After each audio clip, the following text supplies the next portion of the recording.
السلام علیکم ورحمۃ اللہ وبرکاتہ۔ الحمدللہ کفا وسلام علی عبادہ الذین اصطفیٰ، اما بعد۔ محترم ناظرین اکرام، آسان درس قرآن کے اندر 29ویں پارے کا 14واں رکوع ہے، جس کے اندر سورہ مزمل سورہ نمبر 73 کی آخری آیت نمبر 20۔ اعوذ باللہ من الشیطان الرجیم، بسم اللہ الرحمن الرحیم۔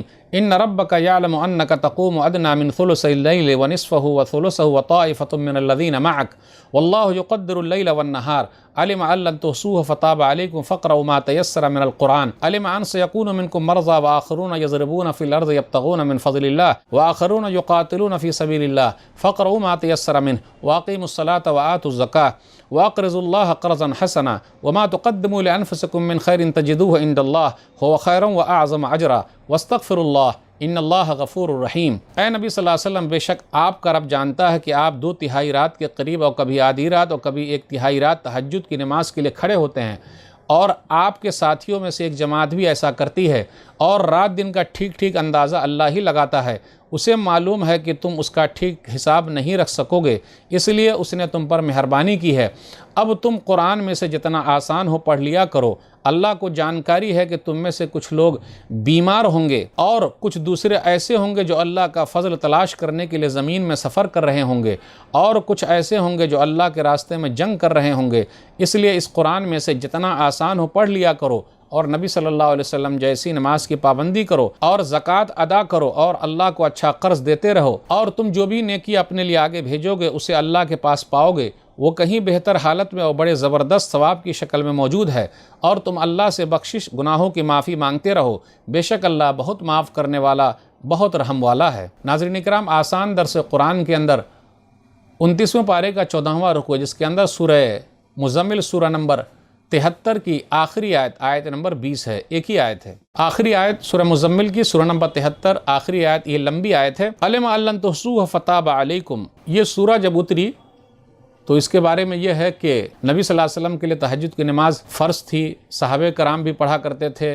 اس کے اندر یہ بتایا گیا ہے آخری آیت میں کہ اللہ نے کہا کہ اندازہ لگانا ذرا مشکل ہے، کیسے آدھی رات میں اٹھنا، اندازہ کیا ہے، تو اللہ تعالیٰ نے آسانی پیدا کر دی ہے۔ تو نبی صلی اللہ علیہ وسلم کے لیے بھی تہجد کی نماز فرض نہیں رہی، لیکن کچھ لوگوں نے کہا کہ نبی صلی اللہ علیہ وسلم کے لیے فرض تھی، صحابہ کرام کے لیے فرض نہیں رہی، مستحب ہے، اس لیے قیامت تک کے لیے جو کوئی تہجد کی نماز پڑھے گا اس کا فائدہ ہے۔ فتاب علیکم، تو اللہ تعالیٰ نے آسانی فرما دی ہے۔ رات کا قیام بہت مشکل کام تھا، وقت کا اندازہ لگانا اور بھی زیادہ مشکل تھا، اس لیے اللہ تعالیٰ نے آسانی پیدا کر دی۔ تہجد کی نماز پڑھنے کے فائدے ایک حدیث میں بیان کیے گئے ہیں۔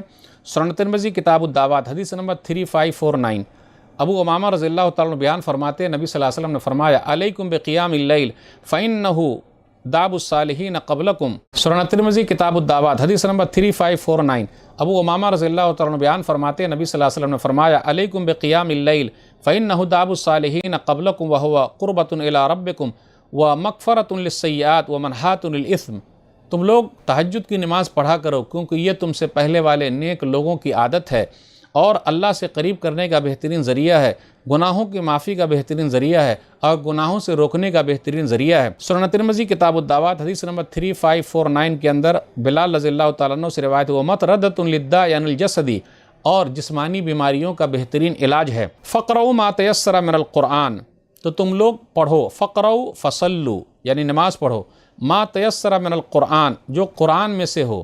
یہاں قرآن سے مراد الصلاۃ، نماز، یعنی تہجد کی نماز ہے، تو جو آسانی سے ہو جائے تہجد کی نماز پڑھو، جتنی رکعت پڑھ سکتے ہو پڑھو۔ قیام اللیل لمبا ہوتا ہے، قرآن زیادہ پڑھا جاتا ہے، اس لیے یہاں نماز کو قرآن سے تعبیر کیا گیا ہے، اور فقرؤ پڑھنے کے بارے میں کہا گیا ہے۔ رات میں تہجد کی نماز جتنی پڑھیں گے اپنا خود کا فائدہ ہے، جتنی رکعت پڑھنا چاہیں پڑھیں۔ پھر آگے بیان کیا جا رہا ہے وَأَقْرِضُوا اللَّهَ قَرْضًا حَسَنًا، لوگوں اللہ تعالیٰ کو بہترین قرضہ دو، یعنی صدقہ و خیرات پر ابھارا جا رہا ہے کہ اللہ تعالیٰ کو بہترین قرضہ دو، اور انسان جو بھی خرچ کرتا ہے کل قیامت کے دن اس کو پورا بدلہ ملے گا، وہ اپنے آنکھوں کے سامنے دیکھ لے گا۔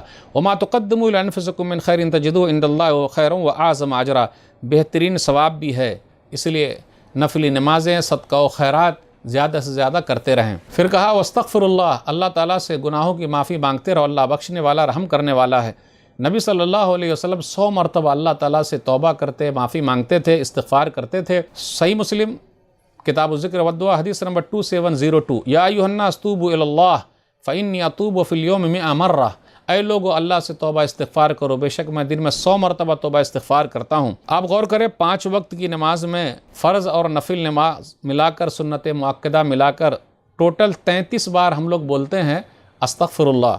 جیسے فجر میں 2 رکعت فرض پھر 2 رکعت سنت تو 3 مرتبہ بولیں گے نا استغفر اللہ استغفر اللہ استغفر اللہ، تو 6 ہو گئے۔ پھر اسی طرح ظہر میں 4 رکعت کے بعد استغفر اللہ، پھر 4 رکعت فرض استغفر اللہ، پھر 2 رکعت ہے تو اس میں بھی 3 مرتبہ، تو ظہر میں 3 3 6 3 9 ہو گئے۔ پھر اسی طرح عصر میں 3 ہی بار استغفر اللہ، مغرب میں 3 دونا 6، 3 رکعت پڑھ لیں گے تو استغفر اللہ، پھر 2 رکعت پڑھیں گے تو استغفر اللہ۔ عشاء میں جب 4 رکعت فرض پڑھیں گے تو استغفر اللہ 3 بار، پھر اسی طرح 2 رکعت سنت 3 بار، پھر اسی طرح 1 رکعت وتر پڑھے یا 3 رکعت وتر پڑھے تو سبحان الملک القدوس جو پڑھتے ہیں تو اس کے بعد بھی استغفر اللہ 3 مرتبہ۔ تو اس طریقے سے ٹوٹل ملا کر نماز میں ہم لوگ 33 بار لگ بھگ استغفر اللہ پڑھتے ہیں کہ اللہ سے گناہوں کی معافی مانگتے ہیں۔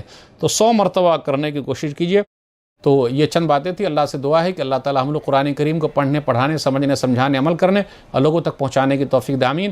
والسلام علیکم ورحمۃ اللہ وبرکاتہ۔